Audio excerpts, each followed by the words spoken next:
Welcome to the He Doesn't Want a podcast. I'm here with TJ Young, who is the Rose Bowl manager for the NAFL teams. What we're going to try and do something different, and we're going to try and break down each division in the amateur league, look at the top of the league, the bottom of the league, see who it's affecting, and without actually making any opinions on teams, we're going to look at it and give a bit of an overview of how we see the run in for each team.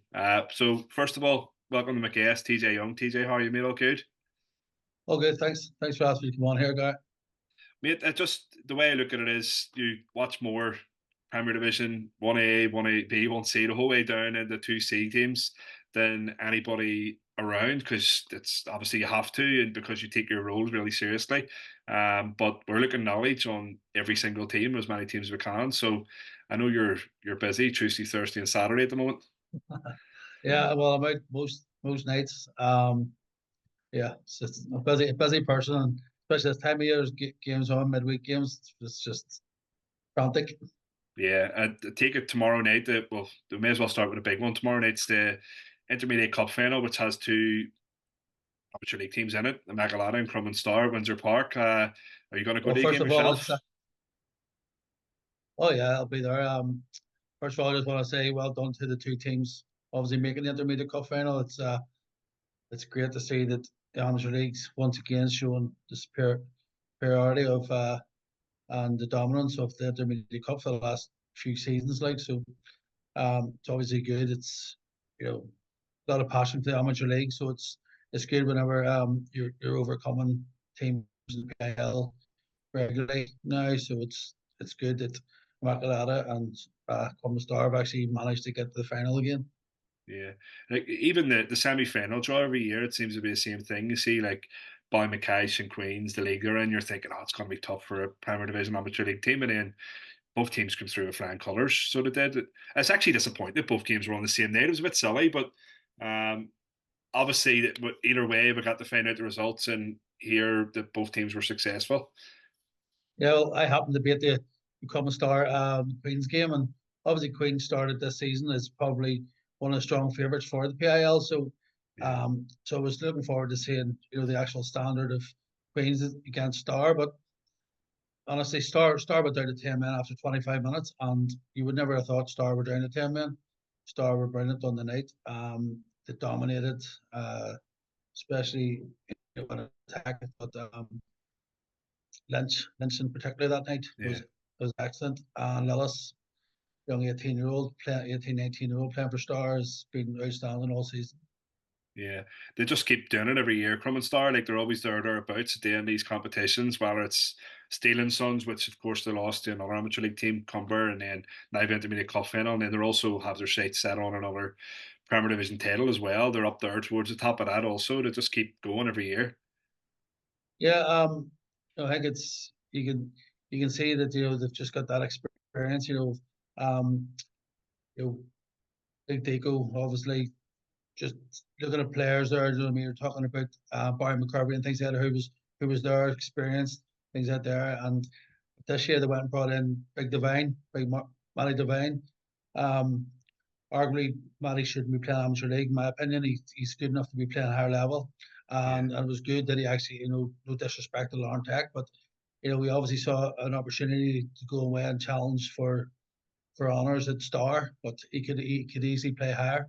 And I think that's been a big signing for them, and also bringing Deco back from um, Dundela. I think he was Dundela last year, yeah, and you know, right through the centre of the park, they brought Noel Halfpenny back from true. Crew, I think it was. Yeah, So right through the span of the team, they strengthened, even though they kept the nucleus of their team as well. So I think you know that's where they've been quite strong all season, but they're certainly getting pushed this season. League, and we'll talk about that after. But East Belfast is certainly pushing them all the way. yeah. Anytime I speak to Joe or Chew, it's always about just the way to keep winning or keep up there is to keep sort of rejuvenating the squad, adding new bodies in, and just challenging all the players there. Immaculata then, so Immaculata obviously it's their first time in a long time getting this far in the Intermediate Cup. Last season they had the heartache of a semi final loss to Murray Rack and the Steel and Sons. So they've been getting there the last couple of years under Brew McCall. They've been starting to challenge. They've now this season, for most of the season, they're challenging at the top of the Premier Division as well. So even though Crummonstar Star have an experience, Immaculata are no mugs. They're a good side in their own right. Yeah, well, McAllen is obviously, you think back to the Lawler days, they dominated when they come up as well, but they sort of went off the boil a bit. But see some Bruce come in, I think. I found I found the Mac were a wee bit, their discipline sometimes was a wee bit off, but I think with Bruce come in, it's sharpened up a bit and things like that there, and I think he's brought a more focus to the team. I think he doesn't have a big squad. I think that's where he gets let down. That's Mm-hmm. where I think the inconsistencies happen. Like when you watch them, sometimes you watch them sometimes, and they're as good a team as any team in the league. And the next time you see them, they're just off the boil. And so tomorrow night, it's all well that they can bring their A game to the pitch, because if they do, there's good as Star, because they have shown it during the season. But they do have to play at the top level to actually be better at Star tomorrow night. Yeah, it's the thing. It can sometimes be that wee bit of experience in these games, but Immaculata have a lot of experienced individuals in their team, even though they as a team haven't got the Intermediate Cup final in a long time. Yeah, obviously the boy Shannon, Brandy Brennan Shannon, Shannon's yeah, like, don't be deceived by a figure. Do you know what I mean? He is a great player. He's scored some of the crucial goals for them this year, and he's the pivotal point up at the front, and does well. I see the rest of them on Saturday. Obviously, hoping obviously to that he puts in a performance tomorrow. But he's been great for them, to be fair. But you don't know where Bruce's going to be playing. 1 minute Bruce playing up front, and he could be playing that tomorrow night. You just don't know. But yeah, he has always is a big set as well. Bruce, if he plays centre half or he's playing centre mid or whatever, but if Bruce is as good a player you can get still in the amateur league, and yeah. he will make sure he gets the team up for it. It's funny because you usually go backwards in your career in the pitch, whereas Brandy Shannon, when he was in the Irish League, was a fullback. And then as he went down levels, he started going to centre midfield. Now he's a centre forward. When I heard he was playing centre forward, I thought, not a mission he's playing there. And then I seen his goal against Ballymakesh in the last round. I thought, well, now I can see it, so I can. And then the likes of Padraig Adams, Well, he's went back, he used to be a forward, now he's a centre half, and then Brew plays anywhere. It's funny how you can see these things, and obviously Brew has that knack as a coach as I to see said, these like abilities. James Hockey's the same. So Yeah, obviously, with James is playing up front, but James obviously his strongest position is obviously right back, where he yeah, prefers to play. But he can certainly do a job up front. He can do anywhere. So, but he was actually in the semi final. He played left wing back. Um, so he is their key player, James Hockey. yeah, He's the guy who scores crucial goals, creates, gets into the box. His pace is frightening. Things he does, just bolting by players. I mean, personally, on a personal level, if you remember back, whenever first banger my club got the Clarence Cup final, he ripped us a new one. But they won 4-0 that day or whatever. But and I could remember he was just absolutely falls apart down the right hand side. So yeah, that's where stars need to make sure that, because star play, like, obviously a narrow midfield. They either play a diamond or they play a 4-3. They play a narrow three. So if if they're going to allow spaces down those sides, I know hockey could exploit that. yeah. That's the good thing about this game, and that's as a neutral, it's going to be exciting because both teams have players like Star have like some hockey you just mentioned who can hurt any team. The Star have their individuals who can hurt any team. It's going to be exciting, and especially the size of that pitch at Windsor Park, you get James Hockey with a bit of space in front of him. It's going to be hard to catch him. Well, that's it. Like, I just hope. Well, last year I think Oliver Plunkett got overawed in the first 20 minutes, and Star sort Mm. of, what I mean, blew him away, and then sort of grew into the game. I just hope that you know whoever it is, they both give a good account of themselves, and actually they don't come off the pitch with regrets. You know what I mean? Yeah, That's what I want. You know what I mean? Just that both teams give it all, and and the best team wins. But the fact that there's so many game winners in both teams, Star as well. Do you know what I mean? So um, I just think Star have more game winners. I just think Star might be too much. But I just think if Immaculata, you know, as I said to you about their consistency, against again they went and beat East Belfast, and then the next week they go and play Cumber, and they don't look as if they're the same team. So it's just the consistencies of their team, and it's even during the game I've watched Immaculata, brilliant first half, poor second half, Yeah, first half, brilliant second half. So it's just and Bruce probably it's probably just a thing that he doesn't have the enough of a squad, and hopefully he has all his players available for him to tomorrow night that he can actually put them on the park. yeah. It should be a cracker. I'm looking forward to it. In terms of the Premier Division, then let's take a look at the league table. So, in front of us here, we'll have obviously East Belfast, top of the league. East Belfast, after a couple of years post COVID of not dropping down the league, but they weren't challenging as highly as they were before COVID. They're obviously going to be thinking this is their year this year. They've got the points on the board. They've got 4 games ahead, only 2 games left themselves, and their nearest challengers, Crumlin Star, playing catch up. Do you think that matters much having those points on the board? Well, absolutely. I mean, at the end of the day, East have it in their hands. Just Yeah, they've got a week rest here. They're not playing until they've got 10 days off. yeah, So they don't. So they've got a full 10 days to rest, and then you've got 2 games. If you said that like Scott and Finzer, you've got Cumber to Tuesday night and Star on a Thursday night, and you win both games, you win the league. You know, bite their arm off it for that. That's it. Doesn't matter what the other teams do. That's them 2 wins. Easier said than done because let's face it, those 3 teams have been the best teams in the league all year. Cumber Cumber have been great. I mean, I think it's refreshing for Cumber actually coming in. You know what I mean? Because it used to be always East and Star. I just think Cumber come in and put the mix in this year, um, and have actually, Cumber have a lot of quality players this year. Credit to Picky, and he's brought quality into the team. But as regards season things, it's a hard one to call. You have to remember Star got a banana skin there against Dramara. That was a shock to everybody. Getting rolled over 4-5 and or 4 or something, whatever it was. But that's a crisis. That's a crisis to chew. I could just imagine, he wouldn't have took that lightly, and they bounce back with 2 great results after that. I mean, so yeah, they'll be seething. But I would rather be in East Belfast shoes. That's what I would say personally. It's in our in our hands. They'll be saying, and there's nothing Star can do about it. I mean, and even if East Belfast lose, they can still lose it. Star then have to go on and win the next 3 or 4 games after that.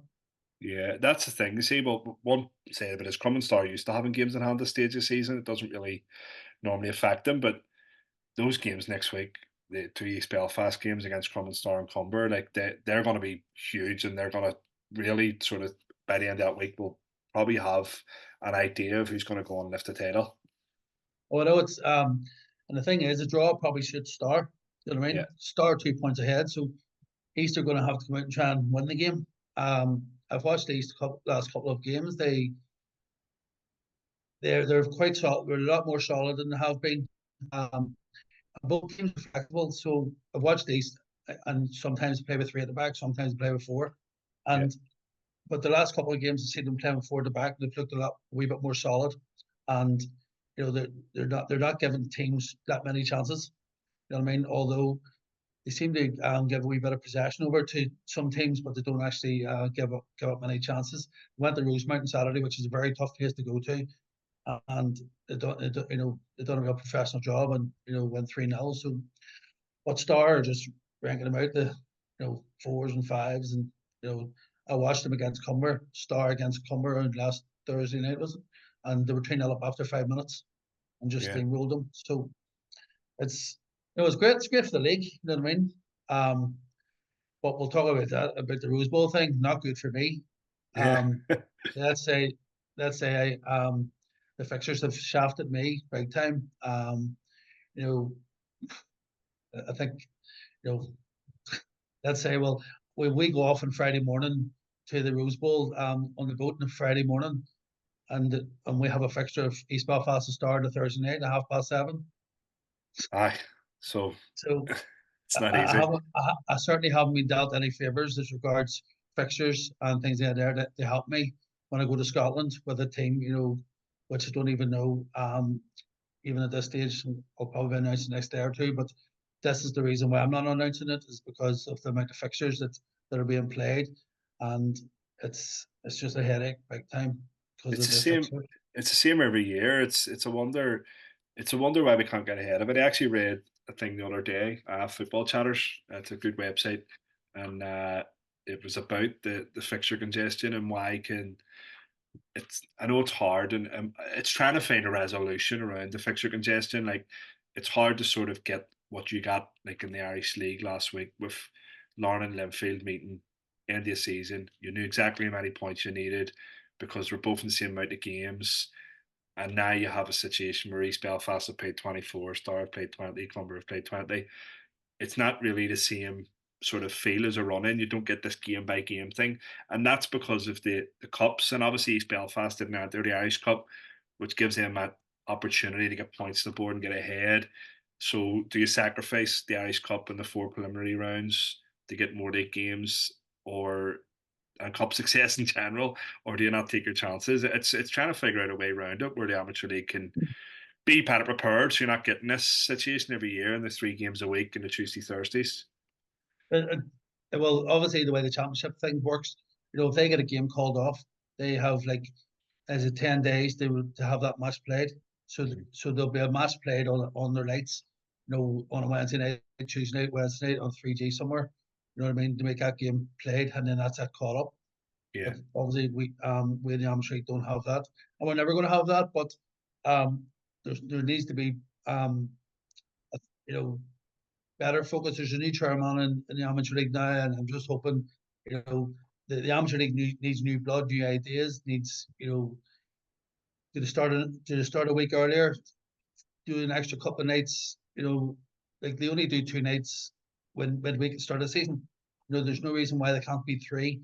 yeah, And so there you are. There's another two games, because there's too many competitions at this side of Christmas, and that's the problem when you're sitting there with the Media Cup, Irish Cup, World Cup, and Steel Sons, all having to be played all one after each other. And if you want to be successful, you want to be playing in all them cups. And it's the same old as keep talking about it, but you can't have, oh, it's just what we're normally us we've done.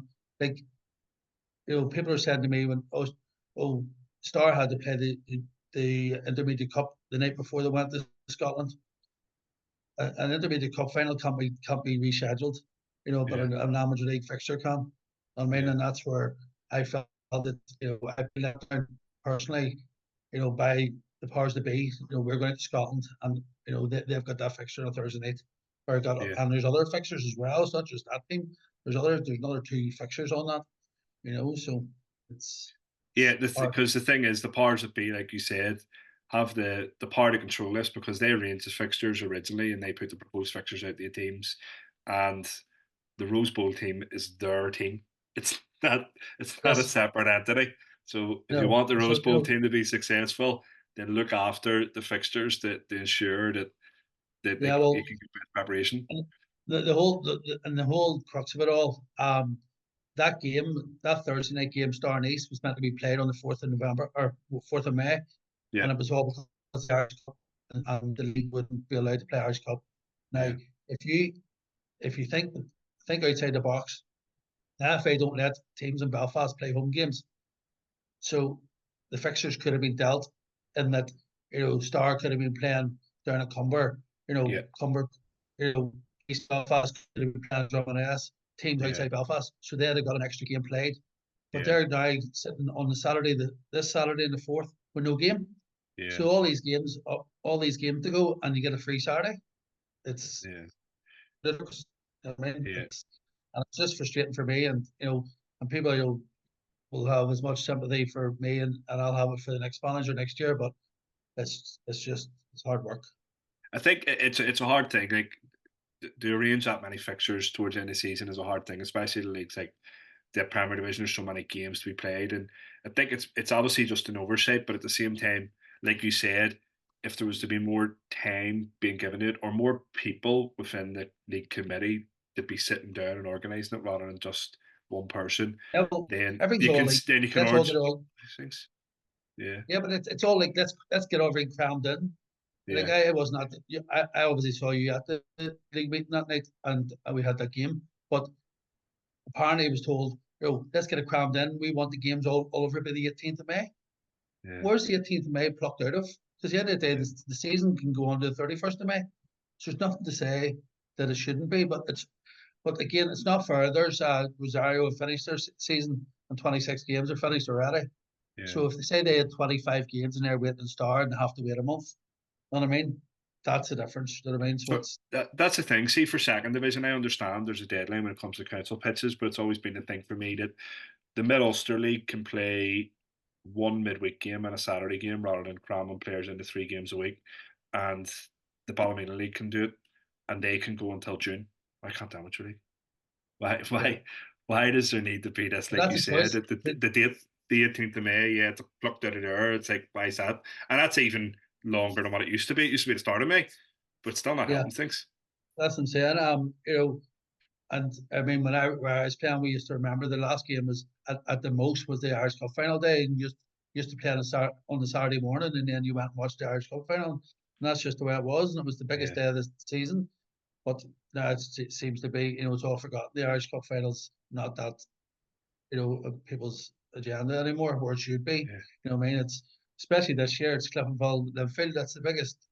It's two biggest probably supported clubs yeah, in Northern Ireland. So you know TV should be this is Northern Ireland's flipping showcase, but no, let's play a wee match or whatever. You know what I mean? Let's get it over and done with. You know what I mean? So there has to be more communication and you know continuity between everyone talking. But say we've got a new chairman.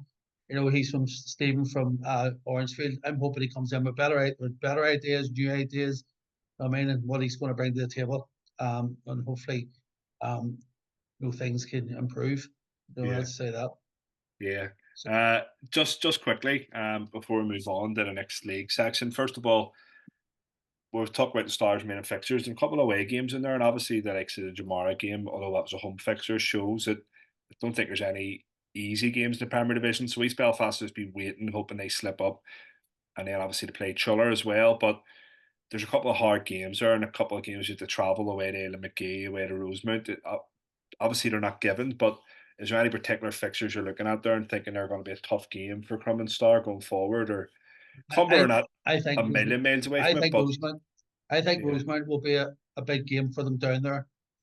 Anybody goes down to Rosemount, it's a tight pitch, it's a battle. Um, they have they have a long throw and things like there, and then the balls in the box quite a lot when you go down to them type pitches, and that's where East Belfast Furnace defended really well on Saturday, and that's where you need to do it down there because they just keep putting the ball in the box and putting you under pressure. But you know, but if you're asking me, like star centre halves this year with well, changes a few times, but Lillis, Devine, Lance, you know what I mean? Hawkins or that Hawkins has obviously moved into midfield as well. So defensively, they have been sound all year, and that's where leagues are usually on is in clean sheets, and I think between the two, between East Belfast and Star, that's where they've been strong this year, both defensively and in the central. Do you know what I mean? So yeah, I think that's why they are where they are. Well, Cumber will have a say. yeah, I think I think Cumber will have a say at East Belfast. I think I just think Cumber have the players to beat East Belfast just based on the way they play. So East Belfast going to have to really play their top game to play against Cumber. Um, Cumber's wide men. Cumber's unfortunately I think Simon Hanna might be injured at the minute. He's been big loss, um, Swins, the, yeah, the main, he's been their main man for Cumber this year in my opinion, and but I think he's got an injury. But in general, Cumber definitely have the attributes to beat East, but East have been grinding out results like really really well the last few weeks. mm, But if you're going to ask me um, who's going to win the league, I'll decline that one. Yeah, I don't think any of us want to mention it. But get both East and Crum and Star have a lot of Uh, support, especially on social media. I wouldn't want to upset anybody. So no, no, no, no, definitely not. I don't want to either. I don't want you ringing me or Finzer ringing me. just a quick touch. So relegation was wrapped up in the Premier Division. Larn Tech, Shankly United have both unfortunately been relegated. Just a quick note on both teams. Obviously, both teams have been in the Premier Division quite a while now, so it'll be a bit of a shock for both teams. But just a case of regrouping and going Just again. think, so similar to myself, a couple of years ago with First Banger, I just think, Shangle were too young. See that Premier League, it just doesn't take any prisoners. Yeah, It's okay having a few young ones, but you need experience and good experienced players to and quality. I just think Shangle we're a bit short on that. Um, I think Larn Tech as well just weren't scoring enough goals. Larn Tech, I mean, the when you watch Larn Tech, they're always in games. yeah, They seem to be in games, but they just weren't scoring enough goals. yeah, And then obviously losing Divine hasn't helped either. So yeah. I just think they've been decent with it for a few years. So in fairness, it certainly makes for a strong league next year because with the two teams coming up. Yeah. We'll move on to 1A. So at the moment, Abbey Villa, it's theirs to lose, really. With the games in hand and the 4 points ahead of Maudesley and even Lisburn Rangers as well. So Abbey Villa just have to, it doesn't look like they need to get many points to go over the line. You might know better than me. Two wins does it, and they play Lisbon Rangers tomorrow night. That's basically it. So if they win that, Yeah. I would say they're home in a boat, um, because Lisbon Rangers still have to play Mosley. So and Abbeyville to play Mosley, but they don't have to play them till the last game of the season, so that It could be it'll done be by over him. them. Yeah, it'll be Yeah. over there. And so, but Abbeyville this year, you know, if have been promoted with 1A sides, and they whenever they went and signed a couple of good players this year when they signed Arthur's from the Welders. He's been a difference for them when you go and watch them. His experience, he plays up front, scores vital goals. His leadership and things like that. That's the difference this year, that they found themselves finally a striker to actually get them up into the Premier. Now, not saying he scored all the goals, but what he does for the team is he's created that foundation for others to score as well. So they have been really good this year. To be fair to them. Yeah.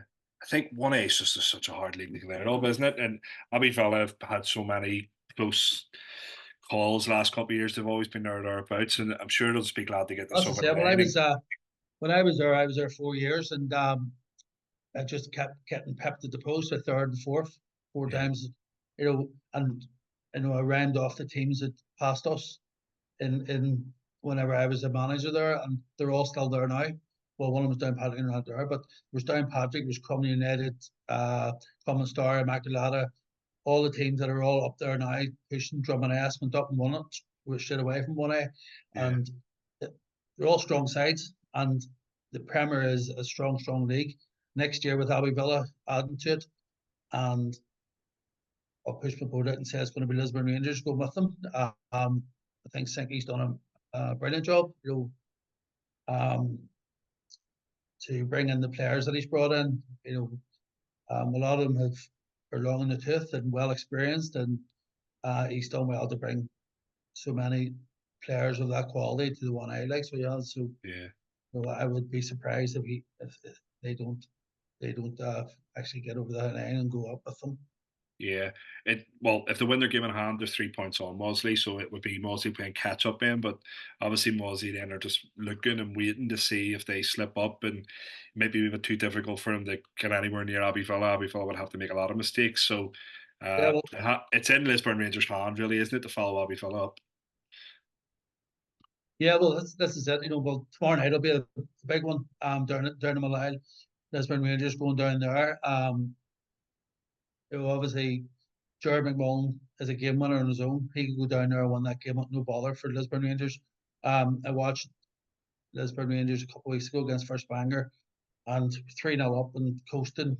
Next minute it was 3-2, and they were holding on, and they got fortunate, and they ended up winning 4-2. But um, that might be their thing. It's the only thing to kind of do the, you know, I just think the few of their players who carry knocks and injuries and things like that, if Sinky needs to get his team out playing consistently all, in every game, what I mean? Because Mosley are flying too. They're so confident. I Yeah, mean, you can tell that that they've been playing with confidence and they fancy themselves to go up Mosley, to be fair, but it's yeah, so it could be 2 years that they just might miss out. yeah. Just at the bottom of the league, obviously, Malcan's already down. Newcastle have a couple of games in hand, and Killian didn't really Yeah, reckon. Obviously, they have to win them. I So, just think I just think 1A is just split in half. Anything yeah, under Foundry, anything under Foundry, I just think is they've been much the same this year. I think Ballyhinch Olympic. You think during a COVID they were top of league of the Premier in COVID, yeah, and look where they are now. Mento's trying to rebuild them back.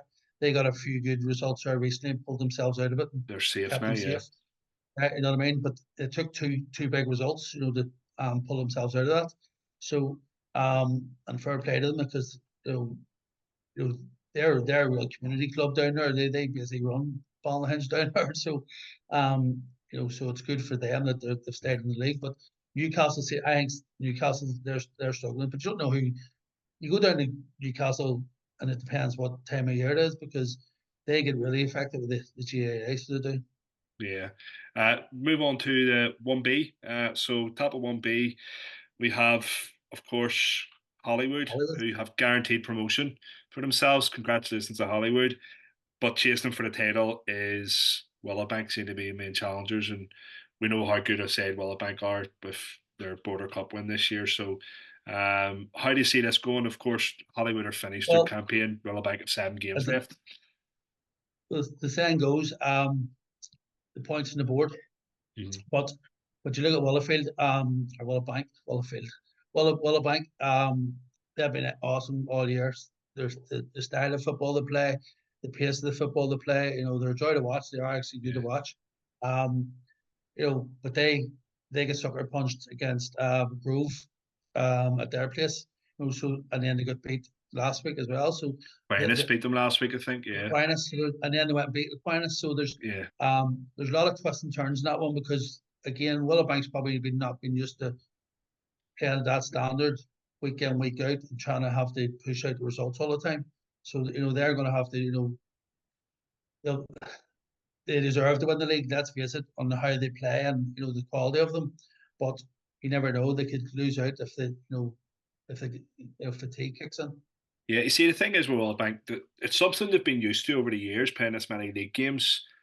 But obviously, when you're playing this many league games at such a higher standard, it can be tough, and that's a big thing. They're still in the Clarence Cup as well, and then you have to play Tuesday, Thursday, Saturday at one B level. It's not 2A, 2B, 2C, like Yeah, and respectfully, like that's what I'm saying. There's some leagues that you know you can play your fringe players and you still get through a game.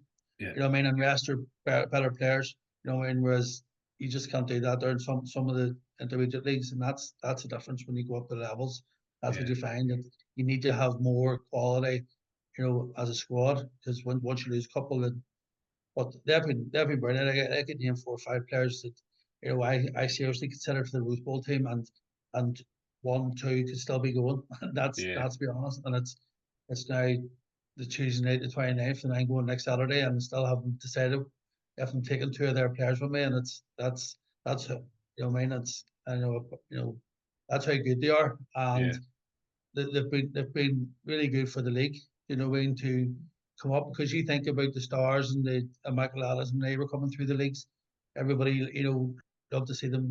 How they played and things like that. And now I just think, I mean, how they actually just blew Cumber apart, the Steel Suns or yeah. the border. Sorry, the Order, border, yeah, and they actually was it 4, 5, 6 or something like that there, but they were brilliant to watch that day. So and their manager, credit to him.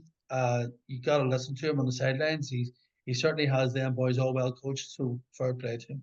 yeah. I think that he's a great young coach at Hollywood. Of course, they missed out last year, so they get over the line, get promoted, get their guaranteed promotion now with the points on the board as well. fair play to them. They've regrouped over the summer and they've came back and Yes, the they've gained same. promotion. Connor was there been a few years, and then Connor stepped down sort of halfway through the season, but they've done well, not let that derail them. I know they stayed on track. But a few disappointing teams have. Bangor Amateurs should have done better this year. Yeah.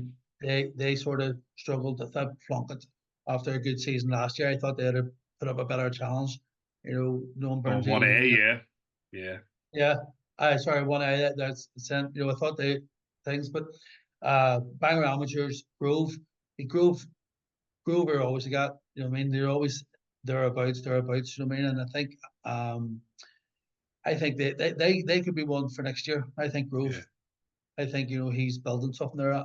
Um, but Green Island has fell away. I think it's all about having strikers. See, if you don't have your strikers, and they lost the boy Small McWilliams. Is that what's Yeah. going on? See, when you lose your striker, It's hard. there's nothing worse, and if everything's you just rely on that striker all the time, and he was their main guy, and he lost him to Ballyclare in January, and I just think that's where they sort of fell down like. Yeah, just a wee small point in Plunkett because you mentioned there we didn't cover them when we were one A. Of course, they would have been one of the favourites to go up this year because of intermediate cup final last year. But they've probably just realised what a lot of teams realise going into one A is tough. Maybe it's just a year of just getting used to the surroundings and then push on next year and try and get promotion to take it. Yeah, I think they need to get their pitch sorted out. You know what I mean? Yeah, Because it doesn't suit them. I don't care what they say. You know what I mean? It's they have a lot of good footballers in their team, yeah, and the, in one way they probably know how to play the pitch and things like there. But in reality, they have a lot of good players that when it comes to the winter at Leonardon, it's not the best like. So they just need to get that sorted out. But obviously every every grass pitch is being discussed as a 3G, but whether that ever happens, yeah, so yeah. if Yeah, if it it's a happens bit or not. contentious. Just the Yeah, bottom of 1B. So Barn down. I've had a tough yeah, season. Orangefield, Orangefield down as well. By the looks of the league table there, St Luke's and Colin Valley have yeah. just stayed up. I watched Orange. I So watched. I watched Orangefield last week, and they looked dejected. They put up a wee bit of a fight, like, but I think they just know that they've been plumbing the last while, and such yeah, a good club there too at back to Orangefield. back It's relegations are so it's yes, tough.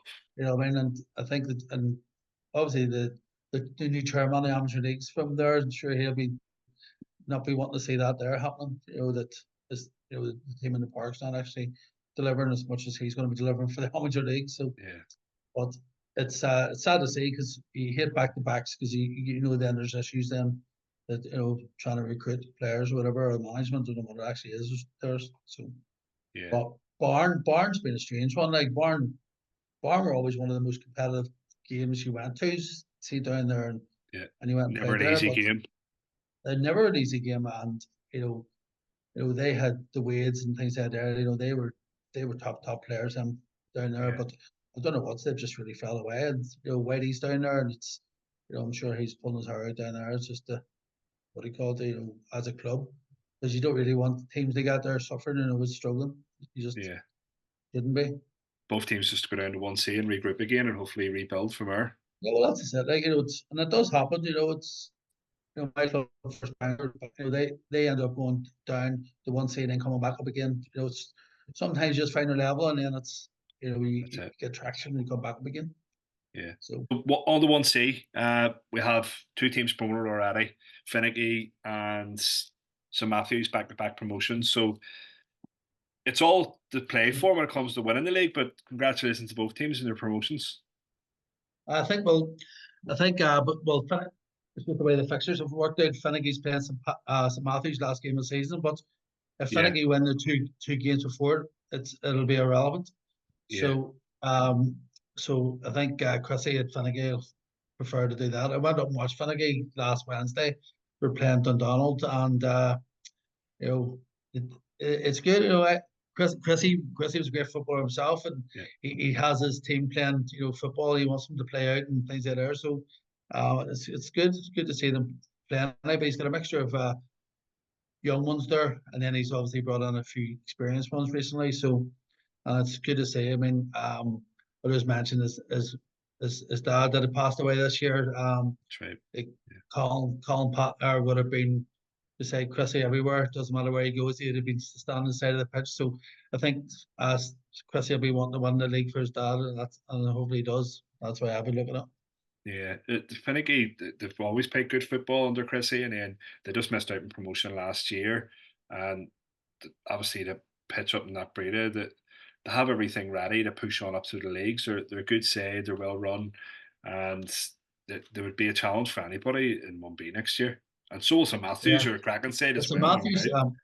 The so Matthews coming from the short strand. Obviously, you would like to think they'd have a wee catchment area in there, and coming from East Belfast that area. So, I know Pidgey likes to sing their praises. So for just play the star. So he's from Yeah, that neck of the woods. He likes to sing their praises, but you know, and in fairness, I've never watched them. I haven't, but I heard that they have played well.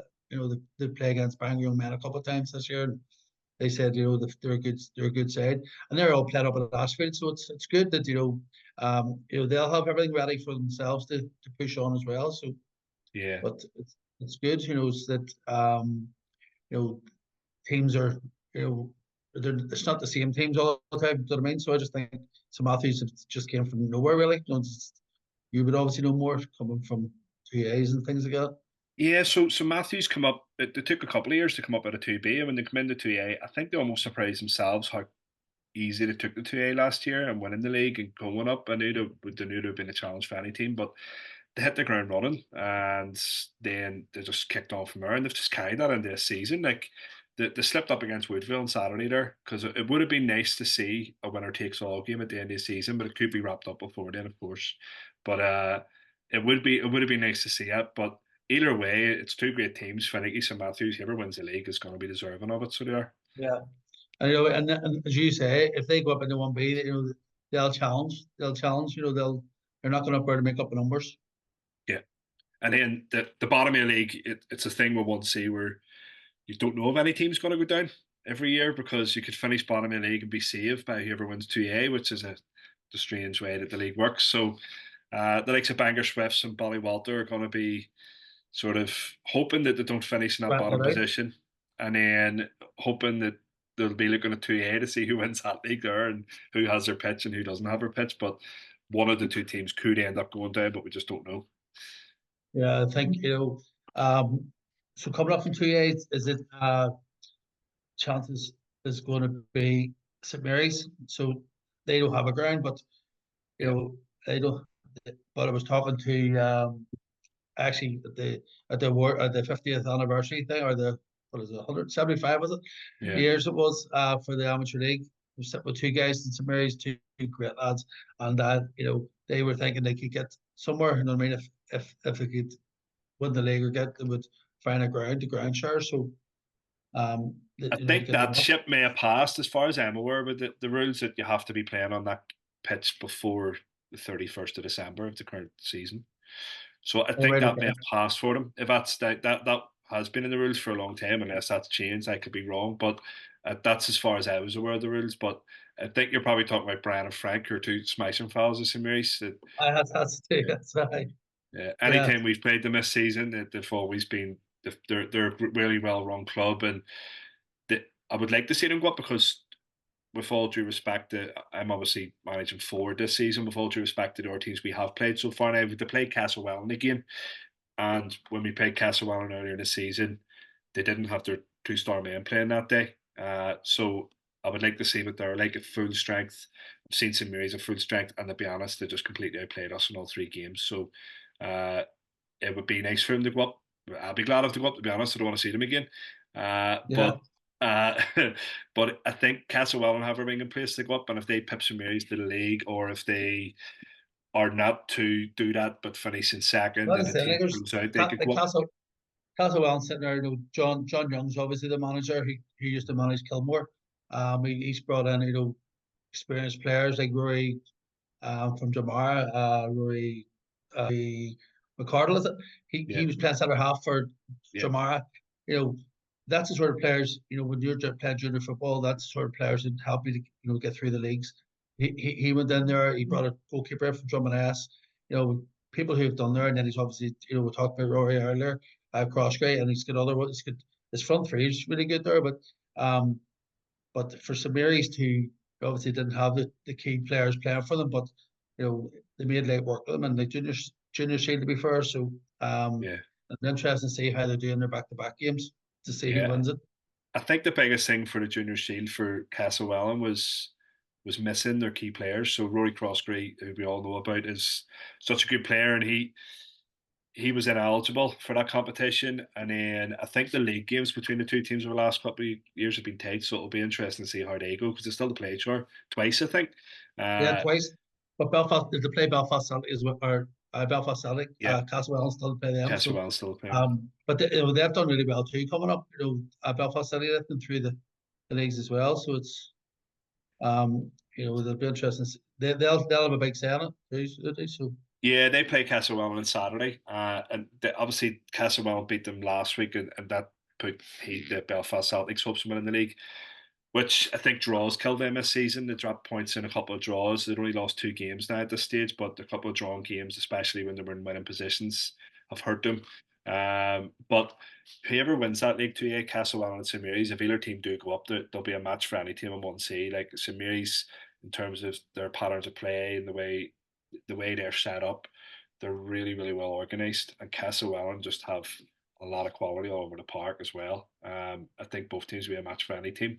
Uh, at the bottom of the league, North Hill, unfortunately, and Low Shankill, both yeah, had to fold throughout the season. The North Hill one was a wee bit strange because I know they were struggling throughout the season, but there were only 3 games left before they did fold. And I think that the thing was they were so short, and their last game they got 2 men sent off, which meant I don't think they were able to field because of that in the next game, which is sad to see because this is the second time it's happened to the club in the last couple of years. And when they were such a big side in the Premier Division, what, yeah, 10 years ago, it's sad to see that they rebuilt themselves, got the 2A, and they were obviously hoping to push further forward back in the intermediate football with all the setup there, but it hasn't worked out for them. So they're going to have to go and rebuild yeah. again. So will it be allow them back into the bottom of the league? Is that what happens? They just I've no idea. That's what happened last time. But and the same as Lower Shankill. Lower Shankill, of course, with the Hammer, like that facility at the Hammer, once again, an intermediate facility. I spoke to Max, their manager, at the start of the season, and he said in pre-season it was looking dire for them because there's just so many clubs in that area. In that one area, there's so many clubs and new clubs starting up, and it was just finding it hard to attract players. So both teams, like North Hill, have been in the amateur league for a long time. Lower Shankill have been in 2A for a long time. So it's a sad thing to see that both teams have they've had to fold. And if they're allowed back in the league, then great. Then, but if not, it would be sad to see them go altogether. well, it would take away a headache of the 16 clubs in 2C. So Oh, that's I what it'll do. yeah, yeah, It'll certainly help the amateur league that way. yeah. Quickly in 2B, Top Mona haven't lost a That game, one, haven't drawn a game. It's incredible what they've managed to do this year. Should have well, they're two wins away from doing an Arsenal. What do you call it? The full Invincibles. the Invincibles. Yeah. Unbeaten. Even They better, even better. They could win every single game, which is even more incredible. So it yeah, is. you know that's where they are. You know, I know about that club. My brother was helping out and managing, helping out there, and you know, if they could get their players a wee bit more committed, you know, the whole training, you know, they have a lot of quality players in there. But and there's Barry Bloomer still doing it 42. He's probably one of the best players in the league still. I know. I mean, he is holding he holds that team together. And to be honest, that's the lot. They really missed him in the semi final. Yeah, they did. Yeah, You know, he's someone who gives them that experience and things like that. But and he was a big loss to them that night, I thought. yeah, But and also Spike was there too. Spike had, let's say, not one of his best games that night. yeah. So I think losing players at junior level, losing players of that ability are going to affect any team. And seeing him getting sent off the Saturday before the semi final, you knew it was going to hurt them, and I think it did, obviously. Just quickly, New Hill, 22nd Old Boys, both teams still pushing promotion. New Hill have the edge on 22nd, 22nd, a couple of injuries at the moment, but they still managed to, congratulations to them, make the Copper and Corey Cup final again, the second year in a row, where they're holders in it. So both teams still pushing, and there's a possibility that you never know what way these leagues will end up going. There could be three teams Three going teams up. ago. You never know. Yeah. I So mean, 22nd Old Boys are a club that's, they seem to have great structure and things to get there. Brian Kirker, you know, they're all going the right direction. They've got ladies teams in there. So be good, it's good to see if that they can go up with them as well, push them up. yeah, just quickly at the bottom, Ravenhill down. They've struggled the last couple of years, and it looks to be between Queen's University, Newton Breeder still about there, and Tullymore Swifts for the second space. So one of those teams is going to have to join Ravenhill to go down to 2C and regroup again. Yeah, well, that 2C is like a North Down Premier League down our neck of the woods. It's all come out of the down area league. So, but Ravenhill would be the same. So, Yeah, but they were doing all right, and then just fell away as well. So it's sad to see as well. But so yeah, as you say, so many teams. I mean, the amateur league, need to stop now. You know what I mean? There's just you're obviously forward coming from, your area as well. There's just too many clubs, and I don't think they wanted. The amateur league probably didn't want to bring in the teams they did bring in this year, and ended up getting forced. Their hands were forced with. yeah. The way the process was dealt with, and some teams were rejected that shouldn't have been, in my opinion, and then what happened then was you had the EGM of Greenwell Star and Clonduff, and look, I don't blame any of those clubs for challenging the decisions. I don't blame any of those clubs for wanting to push in, but it has made the end of this season for 2C, it's a bit mad. Like Clonduff have been playing 3 games a week for a month already, and there's this Yeah, another month, like 30 games in an amateur league season. I think the only thing it saves a lot of those teams is the fact that 2C teams haven't really succeeded in the cups this year.